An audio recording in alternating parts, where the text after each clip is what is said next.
പുണ്യനബി സല്ലല്ലാഹു അലൈഹി വസല്ലമ തങ്ങളുമായി ബന്ധപ്പെട്ട നാം അറിഞ്ഞിരിക്കേണ്ട കാര്യങ്ങൾ, എന്നാൽ നമ്മുടെ പ്രത്യക്ഷമായ നമ്മുടെ വിജ്ഞാനങ്ങളിലെല്ലാം നാം ഒരു കമ്മിയായി കണക്കാക്കുന്ന കാര്യങ്ങൾ. ഇപ്പോൾ ഒരാൾ എഴുത്തും വായനയും പഠിച്ചില്ല എന്ന് പറഞ്ഞാൽ അതൊരു സമൂഹത്തിലൊരു കമ്മിയായിട്ടാണ് കണക്കാക്കപ്പെടുക.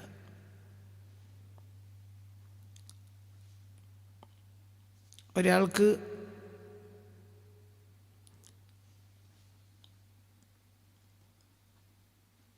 ബാല്യകാലത്ത് തന്നെ മാതാവും പിതാവും നഷ്ടപ്പെട്ടു പോയി, പിതാമഹൻ നഷ്ടപ്പെട്ടു പോയി, പിതാമഹി നഷ്ടപ്പെട്ടു പോയി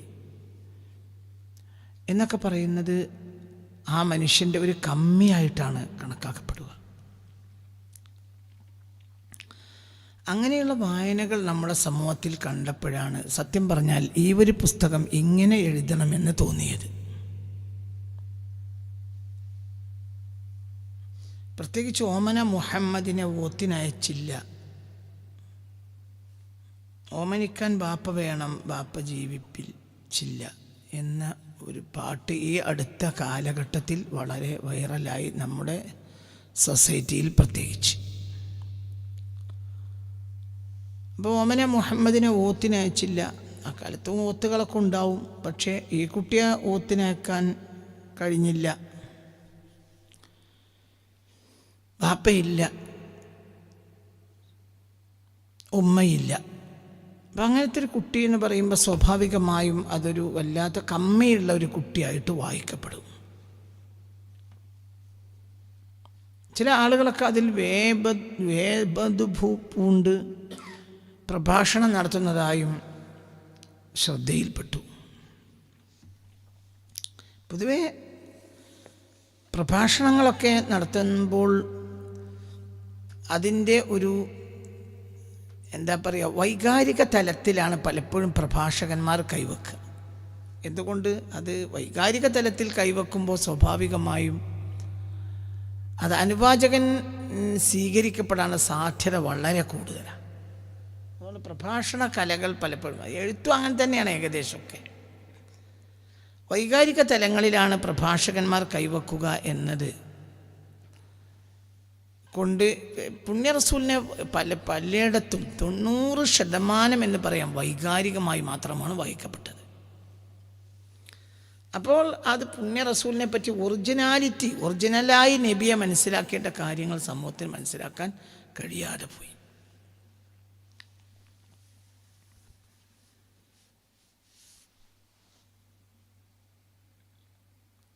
ഇത് വലിയൊരു നബിയെക്കുറിച്ചുള്ള മനസ്സിലാക്കേണ്ട കാര്യങ്ങൾ മനസ്സിലാക്കാൻ കഴിയാതെ പോയപ്പോൾ ആ നിലയിലാണ് പിന്നെ എല്ലാ നിലക്കും വായിക്കപ്പെട്ടത്. പുണ്യ നബി സല്ലല്ലാഹു അലൈഹി വസല്ലമ തങ്ങൾ ജീവിതത്തിന് സൗകര്യങ്ങളുള്ള ഒരാളായിരുന്നില്ല എന്ന നിലയിൽ അതൊരു സത്യമാണ്. അങ്ങനെ ഒരു സൗകര്യങ്ങളുള്ള ആളായിട്ടല്ല ജീവിച്ചത്. പക്ഷേ അതേക്കുറിച്ചുള്ള പ്രഭാഷണങ്ങൾ, അതിനെന്താ കാരണം, ആ കാരണം പഠിക്കാൻ ആരും തയ്യാറാവില്ല. നബി സല്ലല്ലാഹു അലൈഹി വസല്ലമ തങ്ങൾ എന്താ പറയുക, വീട്ടിൽ ഭക്ഷണം ഉണ്ടായിരുന്നില്ല എന്നിങ്ങനെ പറയും. പക്ഷെ എന്തുകൊണ്ട് ഭക്ഷണം ഉണ്ടായില്ല? 2 മാസമൊക്കെ വീട്ടിൽ അടുപ്പിൽ തീ കത്തിച്ചിട്ടുണ്ടായിരുന്നില്ല. എന്തുകൊണ്ടുണ്ടായില്ല എന്നതിനെ പഠിക്കൂല.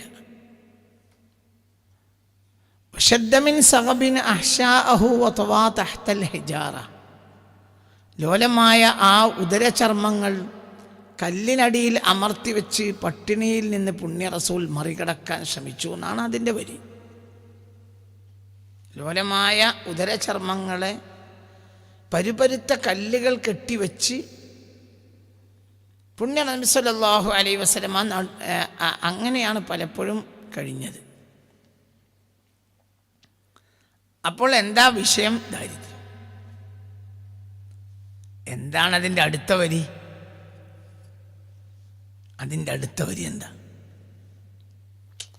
അതിൻ്റെ അടുത്ത വരി? വറാവദത്തുൽ ജിബാലുശുമ്മു മിൻ ദഹബിൻ. സ്വർണത്തിൻ്റെ വലിയ വലിയ പർവ്വതങ്ങൾ കെഞ്ചി പിന്നാലെ കൂടിയ കാലത്ത് പോലും. പിന്നെ അതിൽ ദാരിദ്ര്യം എന്താ? പിന്നെന്തിനാ അങ്ങനെ പട്ടിണി? അത് അനിവാര്യത. അതിലാണ് ആ മനുഷ്യൻ്റെ പൂർണ്ണത കിടക്കുന്നത്.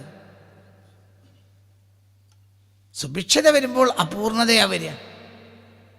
നമുക്കിന്ന് നല്ല നിറഞ്ഞ സുഭിക്ഷതയാണ്. 970-കൾക്ക് ശേഷം നിറഞ്ഞ സുഭിക്ഷതയാണ്. പ്രത്യേകിച്ച് കേരളക്കാർക്കൊക്കെ നല്ല സുഭിക്ഷതയാണ്. അത് കമ്മി വന്നു. തലച്ചോറ് വർക്ക് ചെയ്യൂല. ഭക്ഷണം കൂടിക്കഴിഞ്ഞാൽ തലച്ചോറ് ഒരിക്കലും വർക്ക് ചെയ്യൂല. മനുഷ്യന് കമ്മിയേ വരും. ചോദിച്ചു വാങ്ങിയ ഒരു ദാരിദ്ര്യം. അല്ലാഹുമ്മ അഹ്യിനി മിസ്കീനൻ വ അമിത്നി മിസ്കീനൻ വഹ്ശുർനി ഫീ സുംറത്തിൽ മസാക്കീൻ. അങ്ങനെയാണ് എല്ലാം.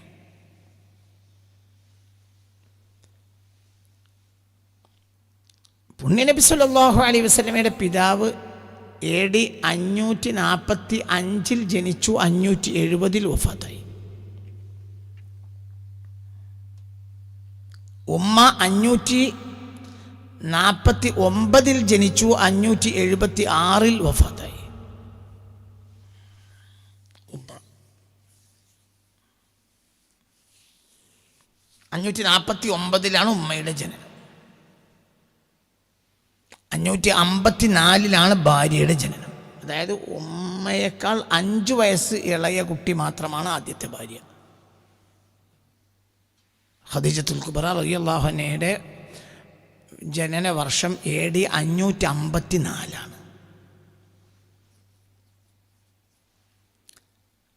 ആമിന ബിന്ത് വഹബ് റളിയല്ലാഹു അൻഹയുടെ അതാണ് ഉമ്മ. ഉമ്മയുടെ ജനന വർഷം 549. മരണം 576. അപ്പോൾ 27-ാമത്തെ വയസ്സിൽ ഉമ്മ മരിച്ചു. 570 വിവാഹം നടക്കുന്നത് അവർ തമ്മിൽ. അതായത് അബ്ദുള്ള എന്നവരും ആമിന ബിന്ത് വഹബും അബ്ദുള്ള ബിൻ അബ്ദുൽ മുത്തലിബും ആമിന ബിന്ത് വഹബും തമ്മിലുള്ള വിവാഹം നടക്കുന്നത് AD 570.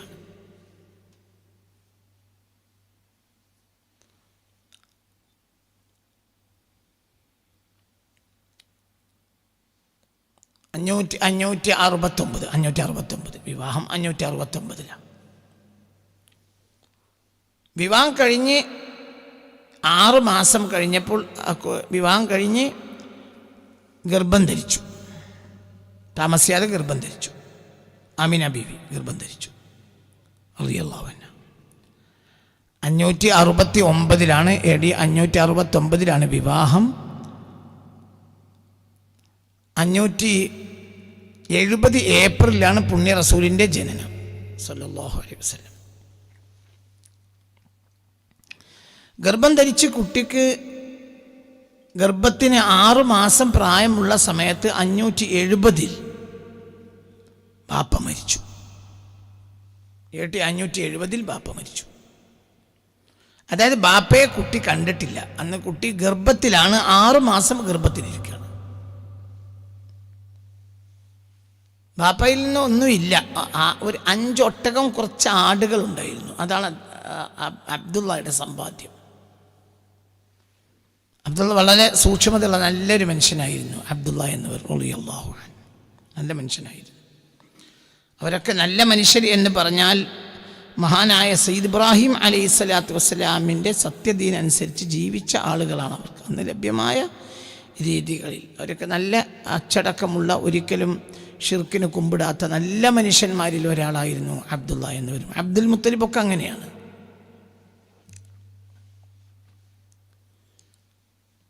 അപ്പോൾ ഈ കുട്ടിക്ക് ബാപ്പയുടെ ഒരു സുഖമില്ല, ബാപ്പയുടെ ഒരു സമ്പത്തും ഇല്ല.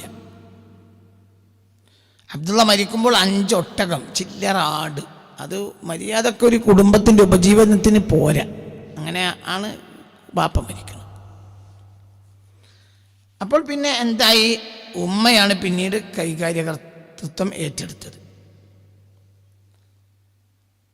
പിന്നീട് ഉമ്മയുടെ കാലത്ത് ഹലീമ ബീവിയെ, ഹലീമത്തു സഅദിയെ മുല കൊടുക്കാൻ ഏൽപ്പിച്ചു. ആദ്യത്തെ ചില്ലറ മുലകുടി വർഷങ്ങൾ ഹലീമത്തു സഅദിയുടെ മുലപ്പാൽ കുടിച്ചു വളർന്നു. അവരുടെ കൂട്ടത്തിൽ വളർന്നു. പിന്നീട് ഹലീമ ബീവിയിൽ നിന്ന് ആമിന ബീവിക്ക് തന്നെ തിരിച്ചു കിട്ടി. ചില്ലറ കാലം കഴിഞ്ഞപ്പോഴത്തേന് ഹലീമ ബീവി മരിച്ചുപോയി. അല്ല, ആമിന ബീവി മരിച്ചുപോയി. ആമിന ബീവി മരിക്കുന്നത് 576-ലാണ്. അബ്ദുള്ള മരിക്കുന്നതും ആമിന എന്നവർ മരിക്കുന്നതും ഒക്കെ ഒരു നിലക്ക് മദീനയുമായി ബന്ധപ്പെട്ടതാണ്. അതായത് ഷാമിലേക്ക് കച്ചവടത്തിന് പോയിട്ട് തിരിച്ചു വരുന്ന വഴിയിൽ മദീനയിലെത്തിയപ്പോൾ, അന്നത്തെ യസ്രിബ്, മദീന എന്നല്ല പേര്, യസ്രിബ്, മദീനയിലെത്തിയപ്പോൾ രോഗബാധിതനായി അബ്ദുള്ള എന്നവർ. പിന്നെ അവിടെ തന്നെ മരിച്ചു. ഖബർ യസ്രിബിലാണ്, അതായത് മദീനയിലാണ്. ആരുടെ ഖബർ?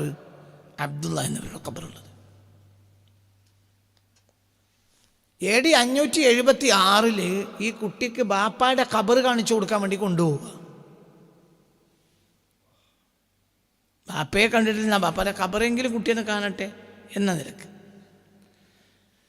ആമിന ബീവിയെ സംബന്ധിച്ചിടത്തോളം ആമിന ബീവിക്ക് അവിടെ കുറച്ച് കുടുംബമുണ്ട്. എവിടെ? യസ്രിബിൽ കുടുംബമുണ്ട്.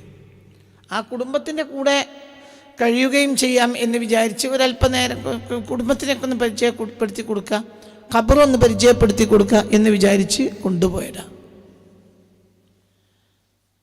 അങ്ങനെ അവർ യസ്രിബിലെത്തിയപ്പോൾ യസ്രിബിന് വലിയ മാറ്റങ്ങളുണ്ടായി. ആ വർഷം നല്ല മഴ പെയ്തു, നല്ല കായ്ക്കനികളുണ്ടായി. ഈ കുട്ടി അവിടെ വന്നതുകൊണ്ട് വലിയ സന്തോഷം ആ നാട്ടുകാർക്കുണ്ടായി. അങ്ങനെ അത് കഴിഞ്ഞ് അവരെയൊക്കെ പരിചയപ്പെടുത്തി ആ നാട്ടുകാർക്കൊക്കെ വലിയ സന്തോഷമായി. കാരണം ഇവിടെ വിരുന്ന് വരവ് കൊണ്ട് വലിയ നേട്ടങ്ങൾ നാട്ടിലുണ്ടായി. തിരിച്ചു വരുന്ന സമയത്ത് രോഗബാധിതയായി. ആര്? ആമിന. അബവായിൽ വെച്ച് അവർ മരിച്ചു. AD 576. അപ്പോൾ AD 570 അബ്ദുള്ള ബാപ്പ മരിച്ചു. AD 576 ഉമ്മയെ മരിച്ചു. അപ്പോൾ ഇത് മദീന പരിസരത്ത്, മദീനയിൽ നിന്ന് മക്കയിലേക്കുള്ള യാത്ര മധ്യേ മദീന പരിസരത്താണ് അബവാ. വല്ലാതെ നീങ്ങിയിട്ടില്ല, അപ്പോഴത്തേന് മരിച്ചുപോയി. രോഗബാധിതയെ മരിച്ചുപോയി. ഭവൻ അങ്ങനെ തന്നെ വരും. അപ്പോൾ പിന്നെ ഇവിടെ എന്താ ഇതിൻ്റെ പിന്നിലുള്ള രഹസ്യം? എന്താ ഇതിൻ്റെ പിന്നിലുള്ള രഹസ്യം? പിതാവും മാതാവും ഈ കുട്ടിയെ സ്വാധീനിക്കാൻ പാടില്ല. അതാ കാരണം. പിതാവ് സ്വാധീനിക്കാൻ പാടില്ല, മാതാവും മാതാവിനെ ഒന്നും അറിയില്ല. അത്രയും അറിയില്ല ഹലീമത്ത് സഅദിയക്ക്. ഈ കുട്ടി പരിചയപ്പെടുന്ന 2 ആളുകൾക്ക് ഒരു വിവരവും ഇല്ല. ആമിന ബിന്ത് വഹബിന് വിവരമില്ല, ഹലീമത്ത് സഅദിയക്ക് വിവരമില്ല. പിന്നെ മക്ക അങ്ങാടിയുമായി ബന്ധപ്പെട്ട ഒരാളുണ്ടെങ്കിൽ അത് അബ്ദുള്ളയാണ്. അബ്ദുള്ള കുട്ടി കാണുന്നതിന് മുമ്പ് തന്നെ മരിച്ചും പോയി. പിന്നെ കുട്ടി ഉമ്മാനെ ചുറ്റിപ്പറ്റി. ആദ്യം ഹലീമത്ത് സഅദിയെ ചുറ്റിപ്പറ്റി, പിന്നെ ആമിന ബിന്ത് വഹബിനെ ചുറ്റി. അവർക്കൊന്നും പറഞ്ഞു കൊടുക്കാനും അറിയില്ല, അവരൊന്നും അറിയില്ലാത്ത ആളുകളാണ്. അപ്പോൾ ഈ കുട്ടിക്ക് തലച്ചോറ് ശുദ്ധമായി നിലനിന്നു.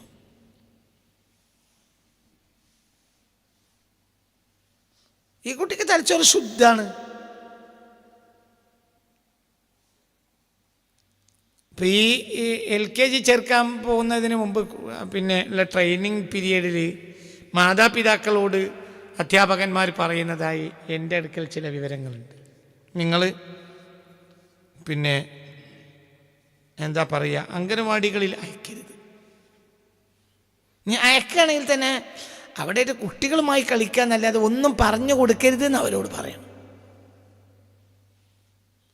കാരണം അംഗനവാടികൾ പലപ്പോഴും പഠിപ്പിക്കുക ഒരു വിവരമില്ലാത്ത ആളുകളായിരിക്കും. അപ്പോൾ ഈ കുട്ടിക്ക് എന്തെങ്കിലും വിവരക്കേട് പറഞ്ഞു കൊടുത്താൽ പിന്നെ അത് അതിൻ്റെ ഹാർഡ് ഡിസ്കിൽ അതങ്ങോട്ട് കയറി കൂടിയിട്ട് പിന്നെ കുട്ടി നാശാൻ കാരണം. ഇത് പുതിയ നമ്മുടെ ഒരു വിദ്യാഭ്യാസ സംവിധാനത്തിൻ്റെ പുതിയ രീതിയാണ്. LKG പഠിക്കുന്നതിന് മുമ്പ് കുട്ടിക്ക് ഒന്നും പറഞ്ഞു കൊടുക്കാൻ പാടില്ല. ഈ കുട്ടിയുടെ LKGയും UKGയും സയ്യിദുനാ ജിബ്രീല അലൈഹിസ്സലാം. അപ്പോഴത്തിന് 40 വയസ്സായി. അപ്പോൾ 40 വയസ്സിന് മുമ്പോ ഒന്നും അറിയില്ല. എന്തേ എഴുത്തും വായും പഠിപ്പിക്കാഞ്ഞു? എഴുത്തും വായനയും അടിച്ചാൽ വായിക്കും, അപ്പോൾ മനസ്സ് നാശാവും. 40 വയസ്സിന് മുമ്പ് ഈ കുട്ടിക്ക് എഴുത്തുമായി അറിയില്ല. എത്തുമായിനെ അറിഞ്ഞാൽ ഒരു ജനതയിൽ ജീവിക്കുമ്പോൾ സ്വാഭാവികമായും വായിക്കാൻ പലതും കാണും. അപ്പോൾ വായിക്കും, അത് സ്വാധീനിക്കും. ബാപ്പല്ലാത്തോണ്ട് ഓത്തിനെ അയക്കാതിരുന്നല്ല. ഈ ജാതി മോശകോടന്മാരല്ലേ ഓത്ത് പള്ളി പഠിപ്പിക്കുക. കുട്ടി നാശവും. പഠിപ്പിക്കാൻ പറഞ്ഞത് കൊണ്ടാണ് കുട്ടി നാശാണ്. വലിയ ഉന്നത ബിരുദം വാങ്ങിയിട്ട് എൻ്റെ കുട്ടി നാശായിപ്പോയല്ലോ എന്ന് പറഞ്ഞ് കരഞ്ഞ ആൾ ഈ അടുത്ത ദിവസം എൻ്റെ അടുത്ത് വന്നിട്ടുണ്ട്. മതം പഠിപ്പിക്കാൻ പറഞ്ഞയച്ചിട്ട് എൻ്റെ കുട്ടി നാശായിപ്പോയല്ലോ, എൻ്റെ കുട്ടി ഒരു യൂറോപ്യനായി മാറിപ്പോയല്ലോ. എന്തുകൊണ്ട്? മതം എന്ന പേരിൽ യൂറോപ്യനിസം പഠിപ്പിക്കണത്. ആ വീട്ടിൽ സ്വൈരമില്ലാതെയായി. കുട്ടി നന്നാകാൻ വേണ്ടിയിട്ടാണ് ഈ കുട്ടിയെ മതം പഠിപ്പിക്കാൻ പറഞ്ഞയച്ചത്. ആ വീട്ടിലെ ഉമ്മാക്കുപ്പാക്കും അത്യാവശ്യം മതമുണ്ട്. കുട്ടിയെ പഠിക്കാൻ പറഞ്ഞയച്ചു. കുട്ടിയുടെ പഠിപ്പിക്കുന്നത് ആരാണ്? ഉസ്താദ്. ഉസ്താദിനെ സംബന്ധിച്ചിടത്തോളം യൂറോപ്പാണ് ഉസ്താദിൻ്റെ ഇമാമ്. അപ്പം അത് അങ്ങനെ തന്നെ കുട്ടിയിലേക്ക് കയറി. വീട്ടിലേക്ക് അത് പറഞ്ഞപ്പോൾ അവർക്കത് അംഗീകരിക്കാൻ കഴിയില്ല. എന്തുകൊണ്ട്? അവർ ശുദ്ധമായ മതത്തിൻ്റെ ആളുകളാണ്. ആര്? വീട്ടിലുള്ള മാതാപിതാക്കൾ. ആ കുടുംബത്തിൻ്റെ സ്വസ്ഥതയെ നഷ്ടപ്പെട്ട എത്രയോ കുടുംബങ്ങൾ ഇന്ന് മലബാറിലുണ്ട്. മക്കളെ പഠിപ്പിക്കാൻ മതം പഠിപ്പിക്കാനേ മക്കളെ മതം പഠിപ്പിക്കാൻ അയച്ചതിൻ്റെ പേരിൽ സ്വസ്ഥത നഷ്ടപ്പെട്ടു പോയ എത്രയോ ആളുകൾ.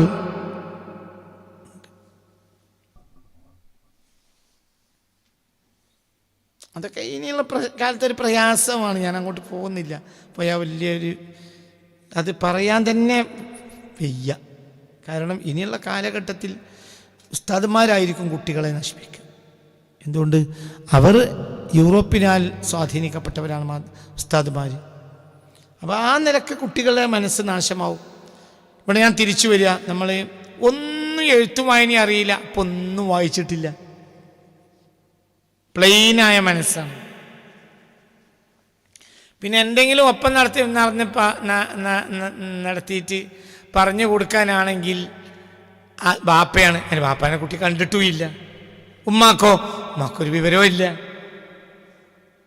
പിന്നെ ആരാ കുറച്ചു കാലം കഴിഞ്ഞത്? ഹലീമത്ത് അതിനോ ഒരു വിവരവും ഇല്ല.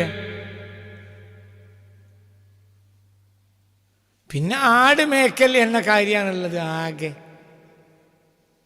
ഒന്നും അറിയൂല, കുട്ടിക്കൊന്നും അറിയൂല. പിന്നെ അത്രയും ശുദ്ധനായ ഒരു കുട്ടിയായതുകൊണ്ട് ശുദ്ധത മാത്രം അത് സൊസൈറ്റിയിൽ നിന്ന് ക്യാച്ച് ചെയ്തു. AD 576 ഉമ്മ മരിച്ചു. 578 പിതാമഹനായ അബ്ദുൽ മുത്തലിബ് മരിക്കുന്നത്. 576 മുതൽ 578 വരെയും ഈ കുട്ടി പിതാമഹന്റെ സംരക്ഷണത്തിലാണ്. പിതാമഹന് അന്ന് 80 വയസ്സാണ്.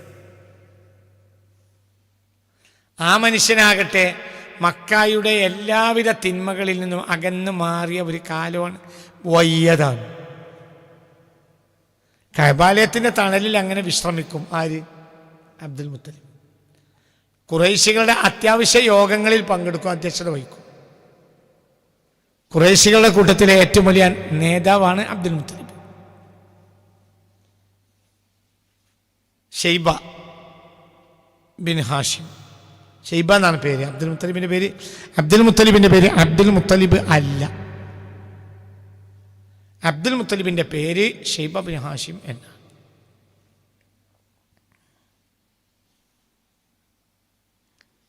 മുത്തലിബിൻ്റെ ബാക്കിലിരുന്ന് വന്നു എന്നത്, അതായത് ഹാഷിം ഒരു കല്യാണം കഴിച്ചതാണ് യസ്രിബിൽ നിന്ന്. സെൽമ എന്ന പെണ്ണിനെ കല്യാണം കഴിച്ചു. അതിലൊരു കുട്ടിയുണ്ടായി. പിന്നെ ബാപ്പ മരിച്ചതിന് ശേഷം പിന്നെ പോയിട്ട് ജ്യേഷ്ഠനായ മുത്തലിബ് പോയിട്ട് കൊണ്ടുവരികയാണ് ഈ കുട്ടിയെ. അപ്പോൾ മുത്തലിബിൻ്റെ ബാക്കിലിരുന്ന് വന്നത് കൊണ്ട് മുത്തലിബിൻ്റെ അടിമ എന്ന് വിളിക്കപ്പെട്ടു അബ്ദുൽ മുത്തലിബ്. ഷൈബ എന്നാണ് യഥാർത്ഥ പേര്. അപ്പോൾ അബ്ദുൽ മുത്തലിബ് 578 മരിക്കുമ്പോൾ 80-ലേറെ വയസ്സുള്ളതായി കണക്കാക്കപ്പെടുന്നു. വയോവൃദ്ധനാണ്. ആദ്യകാലത്ത് ചില്ലറ കച്ചവടങ്ങളൊക്കെ ചെയ്തിരുന്നു, പിന്നെ കച്ചവടമൊക്കെ നിർത്തിയിട്ടുണ്ട്. കാരണം അതിനോട് മക്കയിലെ നടമാടിയിരുന്ന തിന്മകളോട് വലിയ വിരക്തിയുള്ള ആളായിരുന്നു അബ്ദുൽ മുത്തലിബ്. അതുകൊണ്ട് കച്ചവടം കാര്യങ്ങളിലൊന്നും പിന്നെ അവസാന കാലത്തെ അബ്ദുൽ മുത്തലിബ് ഇല്ല, ഒന്നുമില്ല. കഅബയുടെ തണലിൽ അങ്ങനെ താമസിക്കും, അവിടെ കൂടും, അങ്ങനെയാണ്. അപ്പോൾ ഈ കുട്ടി അബ്ദുൽ മുത്തലിബിൻ്റെ കൂടെ ഉണ്ടാവും സദാസമയം. അന്ന് മക്കയിലെ നേതാവാണ്, അല്ലെങ്കിൽ മക്കയുടെ ഗോത്രത്തലവനാണ് അബ്ദുൽ മുത്തലിബ്. ഗോത്രത്തലവനിൽ നിന്ന് ഒരുപാട് കാര്യങ്ങൾ കുട്ടിക്ക് പഠിക്കാനുണ്ട് താനും. എന്തുകൊണ്ട്? കുട്ടി നാളെ സമൂഹത്തിന് നേതൃത്വം നൽകുന്ന ഒരാളാണ്. അപ്പോൾ കുട്ടിയുടെ 7-8 വയസ്സുകൾ പിതാമഹൻ്റെ കൂടെയാണ്. പിതാമഹൻ ആരാണ്? മക്കയിലെ ഉന്നതനാണ്. ഈ കുട്ടിയിൽ അപാരമായ വലിയ വലിയ കഴിവുകൾ ഈ കുട്ടിയിൽ കണ്ടപ്പോൾ പല കാര്യങ്ങളും കുട്ടിയോട് ചോദിക്കുക അബ്ദുൽ മുത്തലിബിൻ്റെ പതിവായിരുന്നു. യോഗങ്ങളിലൊക്കെ കുട്ടിയും പങ്കെടുക്കും. അബ്ദുൽ മുത്തലിബാണ്, അപ്പോൾ ആരും എതിർക്കൂല. അപ്പോൾ ഈ പിതാമഹൻ്റെ കൂടെ നടക്കാനുള്ള സൗകര്യമുണ്ടായി. പിതാമഹന് മക്കയുടെ തിന്മകളെക്കുറിച്ച് വ്യക്തമായി അത് തിന്മയാണെന്ന് അറിയുന്ന ആളാണ് അബ്ദുൽ മുത്തലിബ്. അപ്പം ഒഴിഞ്ഞിരുന്ന അബ്ദുൽ മുത്തലിബ് ഇതേ പറയൂ. അപ്പം ഈ കാണുന്നതെല്ലാം തിന്മയാണെന്ന് കുട്ടീൻ്റെ മനസ്സിൽ നേരത്തെ തന്നെ കയറി. മനസ്സിലായില്ല? അതോട് ഒത്തുരാജിയാകാൻ അബ്ദുൽ മുത്തലിബിന് കഴിയുന്നില്ല. എന്നാൽ അത് മാറ്റി തിരുത്താൻ അബ്ദുൽ മുത്തലിബിന് കഴിവുമില്ല. അബ്ദുൽ മുത്തലിബ് പട്ടാളമുള്ള ഒരു രാജാവാണെങ്കിൽ പോലും അബ്ദുൽ മുത്തലിബിന് കഴിയില്ല. കാരണം അത്രയും ആണ്ടിറങ്ങിപ്പോയി തിന്മകൾ. അതേ സമയത്ത് അബ്ദുൽ മുത്തലിബിന് ഈ കുട്ടിയെക്കുറിച്ച് നല്ല ധാരണയുമുണ്ട്. ഈ കുട്ടി ജനിക്കുന്നത് മുതൽ ആ സന്ദർഭം വരെ ഉണ്ടായ മഹാ അത്ഭുതങ്ങളെല്ലാം അനവധി അബ്ദുൽ മുത്തലിബ് കണ്ടിട്ടുണ്ട്. വേറെയും ചില കാരണങ്ങളുണ്ടായി, ഞാൻ പിന്നീട് ആ ഭാഗത്തേക്ക് വരാം.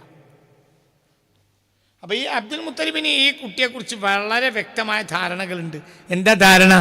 ഈ നാടിനെ മാറ്റിത്തിരുത്തുന്നതിൽ പ്രധാനപ്പെട്ട പങ്കാളി ഈ കുട്ടിയായിരിക്കും എന്ന നല്ല ധാരണ അബ്ദുൽ മുത്തലിബിന് ഉണ്ട്. അപ്പോൾ ഈ തിന്മകളെക്കുറിച്ചേ അബ്ദുൽ മുത്തലിബ് കുട്ടിയോട് സംസാരിക്കൂ. അതുകൊണ്ട് നേരത്തെ ഈ തിന്മകളെക്കുറിച്ചുള്ളൊരു ധാരണ കുട്ടിക്ക് കിട്ടി. എഴുത്തും വായനയും അറിയോ? ഇല്ല.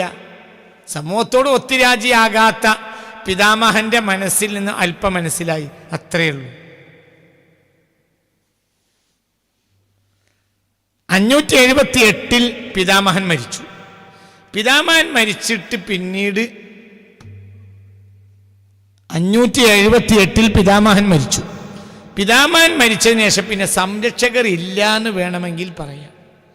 578 പിതാമഹൻ നേരെ കൈപ്പിടിച്ചേൽപ്പിക്കുകയാണ് ആരെ? അബൂ ത്വാലിബിനെ. അബൂ ത്വാലിബ് ആരാ? അതേ സമയത്ത് അബൂ ത്വാലിബ് എന്ന് പറഞ്ഞാൽ മക്കായിലെ ഏറ്റവും ദരിദ്രനായ ആളാണ്. മക്കായുടെ അധികാരം ഏൽപ്പിച്ചു കൊടുക്കുന്നത് അബൂ ത്വാലിബിനാണ്. അബൂ ത്വാലിബ് സമ്പൂർണ്ണ ദരിദ്രനാണ്. എന്തുകൊണ്ടാണ് അബൂ ത്വാലിബ് ദരിദ്രനായത്? അബൂ ത്വാലിബ് ശുദ്ധ ജീവിതം, പിതാവിനെ പോലെ ശുദ്ധ ജീവിതം നയിച്ചാണ്. പല മക്കളും വേറെയും അബ്ദുൽ മുത്തലിബിനുണ്ട്. അവരൊക്കെ ധനാഢ്യന്മാരാണ്. പ്രത്യേകിച്ച് അബൂലഹബ്. അബൂലഹബ് അന്ന് മക്കയിലെ 4 ധനാഢ്യന്മാരിൽ ഒരാളാണ്. ആരുടെ മകൻ? അബ്ദുൽ മുത്തലിബിന്റെ മകൻ. അബ്ദുൽ മുത്തലിബോ ദരിദ്രൻ, മകൻ അബൂലഹബോ വലിയ പണക്കാരൻ. മക്കയിലെ 4 ധനാഢ്യന്മാരുടെ കൂട്ടത്തിൽപ്പെട്ട ഒരു പ്രമുഖനായ ധനാഢ്യനാണ് അബൂലഹബ്. അബൂലഹബിന് അധികാരം ഏൽപ്പിച്ചതേ ഇല്ല. മക്കയുടെ അധികാരവും ഏൽപ്പിച്ചില്ല, കുട്ടിയുടെ അധികാരവും ഏൽപ്പിച്ചില്ല. അത് രണ്ടും ഏൽപ്പിച്ചത് മകനായ ദരിദ്രനായ അബൂ ത്വാലിബിനെയാണ്. അബൂ ത്വാലിബ് ഒന്നും കഴിയില്ല. അബൂ ത്വാലിബ് പാവ. അല്ല, മൂത്ത കുട്ടിയല്ല. മനസ്സിലായില്ല.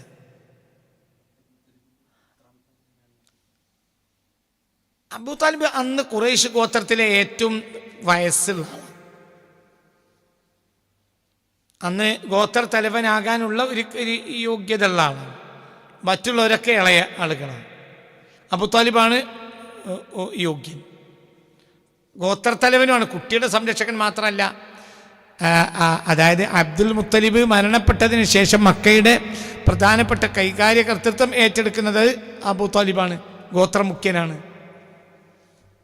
കുട്ടിയുടെ സംരക്ഷകനുമാണ്, അതേസമയത്ത് ദരിദ്രനുമാണ്. അബ്ദുൽ മുത്തലിബ് മരിക്കുമ്പോൾ ഒന്നും ബാക്കിയില്ല, സമ്പൂർണ്ണ ദരിദ്രനായി മരിച്ചുപോയ ആളാണ് അബ്ദുൽ മുത്തലിബ്. ഒന്നുമില്ല, കയ്യിലൊന്നുമില്ല. അതായത് പണക്കാരല്ല, പക്ഷെ വാക്കിന് വിലയുണ്ട്, മാന്യനാണ്, നല്ലതേ പറയൂ. മോശപ്പെട്ട ജനങ്ങളാണെങ്കിൽ പോലും നല്ലത് പറയുന്നവരോടൊരു വല്ലാത്ത ഇഷ്ടം ഉണ്ടാവുമല്ലോ. അപ്പം ഈ കുട്ടി അനാഥനായി വളർന്നു എന്നുള്ളത് അനിവാര്യതയാണ്.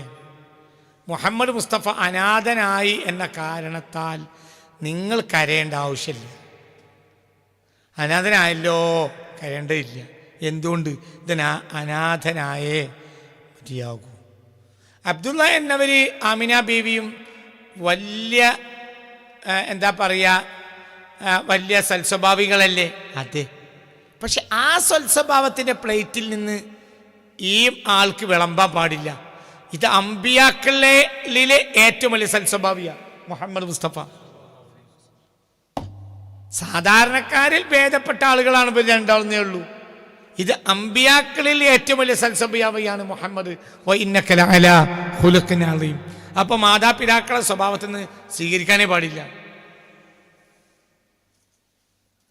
പിന്നെ ഒരു പുകമറയുള്ള ഉപ്പാനെ ഓർമ്മയില്ല, ഉപ്പാനെ കണ്ടിട്ടുമില്ല. ഉമ്മാനെ പുകയുള്ള ഓർമ്മ, അത്രയേ ഉള്ളൂ. ഓടിച്ചാടി നടന്ന് ഉമ്മേനെ സ്വീകരിക്കാനായപ്പോഴും ഉമ്മ മരിച്ചു. പിന്നെ ആ ഒരു 2 കൊല്ലത്തെ സംരക്ഷണം ഉണ്ടായി ആരുടെ? അബ്ദുൽ മുത്തലിബിന്. അബ്ദുൽ മുത്തലിബിന് ഈ സൊസൈറ്റിയെക്കുറിച്ച് തിന്മയല്ലാതെ ഒന്നും പറയാനും ഇല്ല.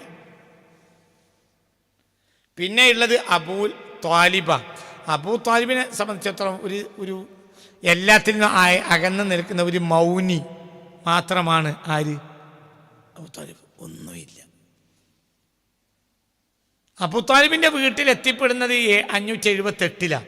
അതോടുകൂടെ പിന്നെ ഈ 8-ാം വയസ്സിൽ പിന്നെ കുട്ടി എന്ത് ചെയ്യാണെന്ന് ആടുമേക്കാൻ ഇറങ്ങും.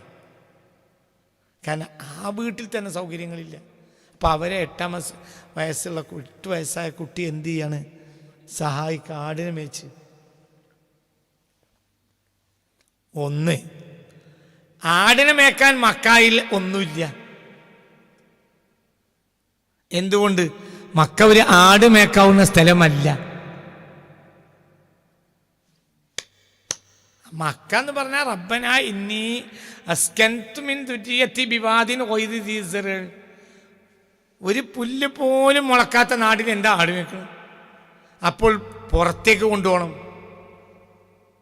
പുറത്തേക്ക് കൊണ്ടുപോയ ആടിൻ്റെ കൂടെ ഇങ്ങനെ നടക്കുക, ആകാശം കാണുക, ഭൂമി കാണുക. അപ്പോൾ കുട്ടികളുടെ മനസ്സിലേക്ക് അങ്ങോട്ട് കയറും. ആരുമില്ല, അവിടെ കിടക്കും.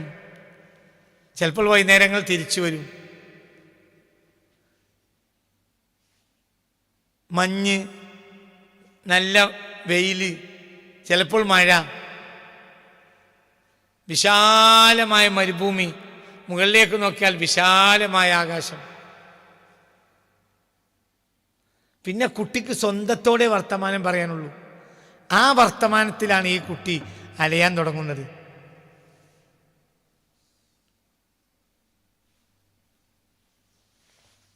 ഈ കുട്ടിക്ക് ആരോടും വർത്താനം അറിയാനില്ല. വർത്താനം പറയേണ്ട ഉമ്മ മരിച്ചു, ബാപ്പാനെ കണ്ടിട്ടുമില്ല. മക്ക ഒരു ആട്ടിടയന്മാരെ നാടുമല്ല.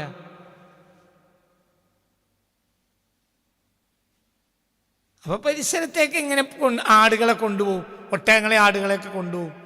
എന്നിട്ട് ഇങ്ങനെ സ്വന്തത്തോട് വർത്താനം പറയും. ആരും വർത്താനം പറയാനും ഇല്ല. ഇത് ശുദ്ധമായ മനസ്സാണ്. ഈ ലോകത്തെ ഏറ്റവും ശുദ്ധമായ മനസ്സാണ്. അപ്പം അതുകൊണ്ട് മക്കയിലെ തിന്മകളെ കണ്ടിട്ട് നാശമാകേണ്ട ഒരു അവസ്ഥയില്ല. എന്തുകൊണ്ട്? 8 വയസ്സായ കുട്ടിക്കാണല്ലോ ഇപ്പോൾ കുറച്ച് കൂട്ടുകാരും ഒക്കെ അതിൻ്റെ സാഹചര്യമില്ല. താമസിക്കുന്ന വീട്ടിൽ ദാരിദ്ര്യം, നേരം വെളുത്താൽ ആടിനെ കൊണ്ടുപോകണം. ആടുകൾ തന്നെ ആടുകളാണ്, ഗോത്രക്കാരാടുകളാണ്. അതിന് എന്തെങ്കിലും ഗോതമ്പോ ഉണക്കമുന്തിരിയോ കാരക്കയോ കിട്ടും. അത് നേരെ അബൂതാലിബിൻ്റെ വീട്ടിൽ കൊണ്ടുപോയി കൊടുക്കണം. കാരണം അവിടെ ദാരിദ്ര്യമാണ്.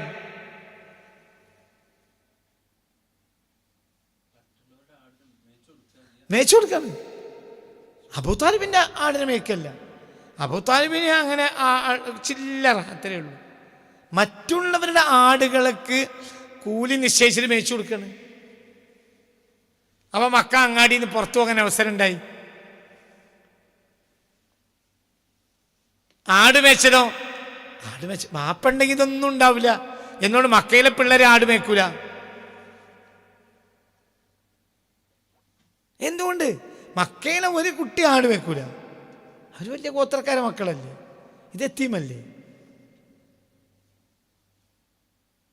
മക്കയിലെ കുട്ടികൾ ആട് മേക്കൂല. മക്കയിലെ ആട് മേക്കാറുള്ള കാപ്പിരികളാണ്. അതായത് നീഗ്രോ അടിമകൾ. ഈ നീഗ്രോ അടിമകളാണ് കൊണ്ടുപോവുക, ആടിനെ കൊണ്ടുപോവുക. ഇത് ഈ കുട്ടി വളരെ സത്യസന്ധനായ ഈ കുട്ടിക്ക് ആ പരിസരത്തൊക്കെ ഈ കുട്ടിയെ പറ്റി നല്ല അഭിപ്രായമാണ്. അപ്പോൾ കുട്ടിയെ ഏൽപ്പിച്ചു. 8 വയസ്സ് മുതൽ കുട്ടി എന്ത് ചെയ്യാണ്? ആട് മേക്കാൻ ഇറങ്ങുകയാണ്. ഒട്ടകങ്ങളും ആടുകളെയൊക്കെ മേക്കും. അപ്പോൾ അവർക്ക് വലിയ വിശ്വാസമാണ് കുട്ടിയിൽ. ആട്ടിടയന്മാർ ചിലപ്പോൾ ചെന്നായ പിടിച്ചു എന്ന് പറഞ്ഞിട്ട് ആടിനെ വിൽക്കും. ഈ കുട്ടി അങ്ങനെയല്ല, കൊണ്ടുപോയ ആട് തിരിച്ചുണ്ടാവും. അകിട്ടുന്ന പാല് പോലും കറന്ന് കുടിക്കൂല. പൂർണ്ണ സത്യം. അതുകൊണ്ടാണ് ഈ നാട്ടുകാർ ഈ കുട്ടിക്ക് അല്ലമീന്ന് പേരിട്ട്. അല്ലമീനെന്ന് പേരിടാനുള്ള കാരണങ്ങൾ പറയണല്ലോ. മക്കയിലെ എന്തെങ്കിലും ആണോ ഈ കുട്ടി? അല്ല. ഈ കുട്ടി എന്ന് പറഞ്ഞാൽ ആട് മേച്ചു കൊടുക്കും. സത്യസന്ധനാണ്, എന്തിലും സത്യസന്ധനാണ്. ഒരു കബളിപ്പിക്കൽ ഈ കുട്ടിക്ക് അറിയൂല. ആരെയും വഞ്ചിക്കൂല, കളവ് പറയൂല, സമ്പൂർണ്ണ വിശ്വസ്തനാണ്. ഈ കുട്ടിക്ക് സംസാരിക്കാൻ സ്വന്തേ ഉള്ളൂ. സ്വന്തത്തോട് വർത്താനം പറയും. അവിടെ നിന്ന് മനുഷ്യൻ്റെ അലച്ചിൽ ആരംഭിക്കും.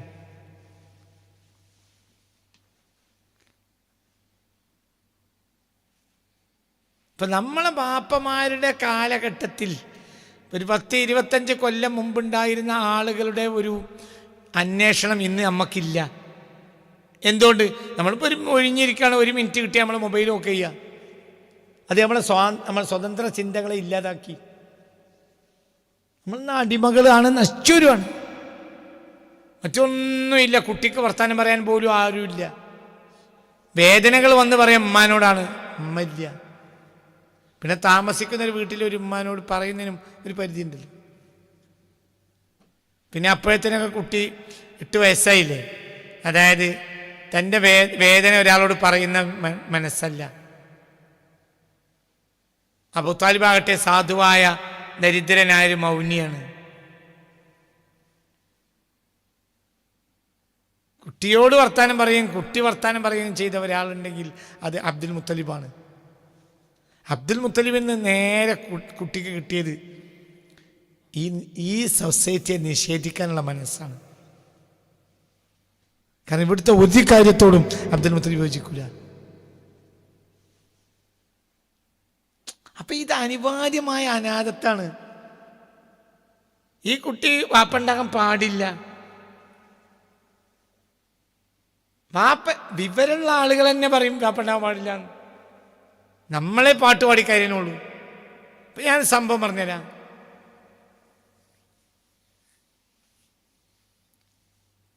AD 577 ഒരു സംഭവം ഉണ്ടായിട്ടുണ്ട്. അത് ഹിമ്യർ കബീലയിലെ സൈഫ് ബിൻ ദിയസിൻ എന്ന രാജാവിൻ്റെ സ്ഥാനാരോഹണ ചടങ്ങ് നടക്കുക.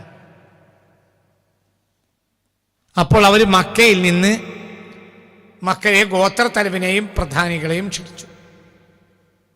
10 ആളുകളാണെന്ന് എൻ്റെ ഓർമ്മ. 10 ആളുകളും അബ്ദുൽ മുത്തലിബും കൂടെ സൈഫ് ബിൻ ദിയസിൻ്റെ ആ സ്ഥാനാരോഹണ ചടങ്ങിന് വേണ്ടി യമനിലേക്ക് പോയി. അതിനെ വിളിക്കാനൊരു കാരണമുണ്ട്. AD 570 ആനക്കലഹ സംഭവം ഉണ്ടായപ്പോൾ യമനികൾക്ക് മക്കയിൽ നിന്ന് വലിയ അടി കിട്ടിയിട്ടുണ്ട്. ആ വർഷമാണ് അബ്രഹത്ത് കൊല്ലപ്പെടുന്നത്. അബ്രഹത്ത് യമനിയ, അടിസ്ഥാനപരമായി അബിസീനിയക്കാരനാണ്, പിന്നെ യമനിയ. അപ്പോൾ അതിനുശേഷം പിന്നെ ഒരു സ്റ്റേബിളായൊരു ഭരണം യമനിൽ നടന്നിട്ടില്ല. പിന്നെ ഒരു ഭരണം വരുന്നത് ഹിമ്യർ കബീലക്കാരനായ സൈഫ് ബിൻ ദിയസിൻ്റെ ഭരണം. ആ ഭരണത്തിന് സ്ഥാനാരോഹണ ചടങ്ങ് നടക്കുന്നത് AD 577. അതിനുവേണ്ടി അബ്ദുൽ മുത്തലിബിനെയും കുറച്ച് ആളുകളെയും ക്ഷണിച്ചു. 10 ആളുകളെയും കൊണ്ട് സൈഫ് ബിൻ ദിയസിൻ്റെ സ്ഥാനാരോഹണ ചടങ്ങിലേക്ക് AD 577 അബ്ദുൽ മുത്തലിബ് യമനിലേക്ക് പോയി. അപ്പം ഇയാൾ ഭയങ്കര പണ്ഡിതനാണ്. ആര്? Saif bin ദിയസിൻ. രാജാവാണെങ്കിലും ഭയങ്കര പണ്ഡിതനാണ്. അയാൾ ഓർത്തഡോക്സ് ജൂതനാണ്,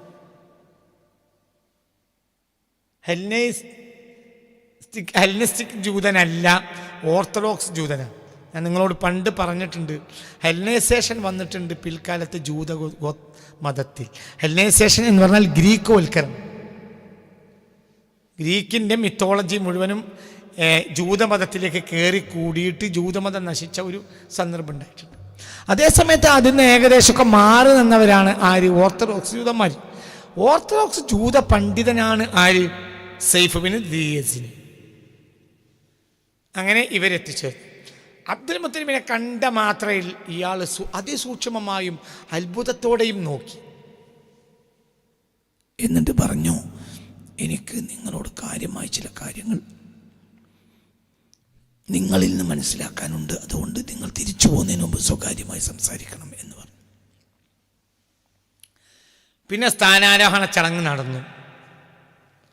സ്ഥാനാരോഹണ ചടങ്ങ് നടന്നതിന് ശേഷം ഓരോ നാട്ടുകാർ തിരിച്ചുപോയി. മക്കക്കാരോട് തിരിച്ചു പോകാൻ രാജാവ് അനുവാദം കൊടുത്തില്ല. വിരുന്നുകാർ രാജാവ് വിളിച്ചിട്ട് വന്നാൽ പിന്നെ രാജാവ് പറഞ്ഞാലേ പോകാൻ പാടുള്ളൂ. നീട്ടിക്കൊണ്ടുപോയി. ഒരു ദിവസത്തെ പകലിൽ രാജ സദസ്സിൽ നിന്ന് ആരോ ഓടി വന്നിട്ട് അബ്ദുൽ മുത്തലിബിൻ്റെ വാതിൽ തട്ടി. എന്നിട്ട് പറഞ്ഞു, അത്യാവശ്യമായി സ്വകാര്യമായി സംസാരിക്കാൻ വേണ്ടിയിട്ട് നിങ്ങളെ രാജാവ് വിളിക്കുന്നുണ്ട്. സ്ഥാനാരോഹണ ചടങ്ങ് കഴിഞ്ഞ് ചില്ലറ ദിവസങ്ങൾക്ക് ശേഷമാണ് ഈ സംഭവം. കയറിച്ചെന്നു. അബ്ദുൽ മുത്തലിബ് കയറി ചെന്നപ്പോൾ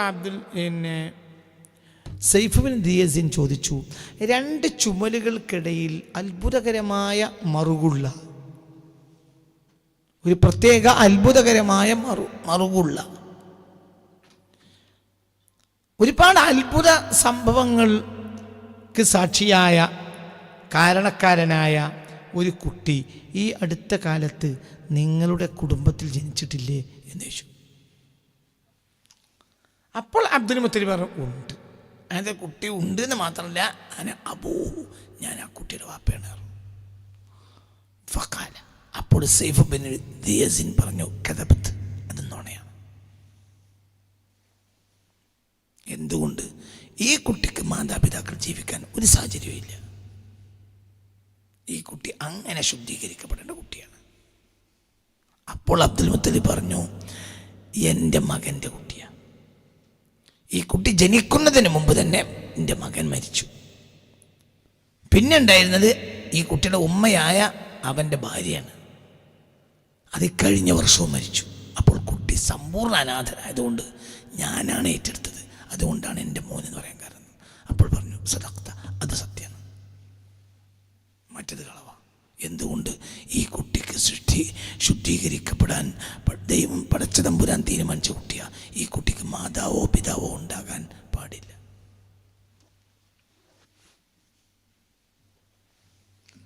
ഈ കുട്ടിയുടെ ജനനത്തിന് കാരണമാകൽ മാത്രമാണ് ബാപ്പാന് ഉത്തരവാദിത്വം. അത് കഴിഞ്ഞ് ബാപ്പ മരിച്ചു. ബാപ്പയെന്ന് ഒരു അക്ഷരം സ്വീകരിക്കേണ്ട സാഹചര്യം ഈ കുട്ടിക്ക് ഉണ്ടാവില്ല. ഉമ്മയോ, ഉമ്മ കുട്ടിക്ക് തിരിച്ചറിവാകുമ്പോഴത്തിന് ഉമ്മയെ മരിച്ചോണം. എന്തുകൊണ്ട്? ഉമ്മാക്കും പിന്നെ സാധ്യതയില്ല. അതുകൊണ്ട് ദൈവം തമ്പുരാൻ്റെ, പടച്ച തമ്പുരാൻ്റെ നിയമങ്ങളിൽപ്പെട്ടതാണ് ഈ കുട്ടി അനാഥനാകണം. എന്തുകൊണ്ട്? അപ്പോഴേ ഈ കുട്ടിക്ക് പൂർണ്ണനാകാൻ കഴിയും. ഈ കുട്ടിക്ക് എന്തെങ്കിലും പഠിപ്പിക്കുന്നുണ്ടെങ്കിൽ അത് പടച്ചമ്പുരാൻ മാത്രമായിരിക്കും.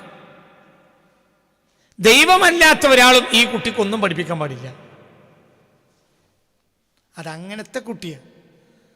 അതുകൊണ്ടാണ് ഞാൻ നിങ്ങൾ ഇതെൻ്റെ കുട്ടിയാണെന്ന് പറഞ്ഞപ്പോൾ കളവാണെന്ന് പറയാനുള്ള കാരണം. അപ്പം ഹബീബായ റസൂലുള്ളാഹിക്ക് അനാഥത്വം എന്ന് പറയുന്നത് ഒരിക്കലും എന്തല്ല, കമ്മിയല്ല, ഒരിക്കലും കുറവല്ല.